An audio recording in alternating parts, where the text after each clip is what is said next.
मैं आगा को दुश्मन के जुल्म से और हमारे दरमियान बदजातों के हाथों कुर्बान हरगिज नहीं होने दूंगा। पाशा, तुम इस खूनी लड़ाई में जिंदा नहीं बच पाओगे।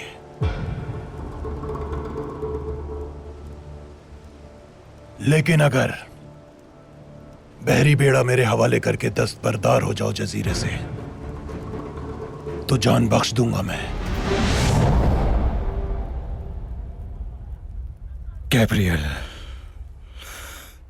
उरुच आगा को उनके जहाज से अगवा करके ले गया है। ये कैसे हुआ शहबाज?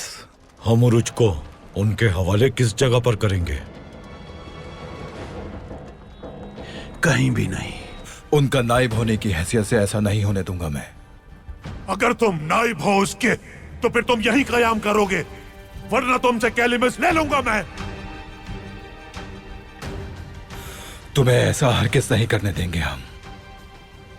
मौदोन पर हमला करके उरुच आगा को बचाएंगे हम, और वही आकर मनसब संभालेंगे।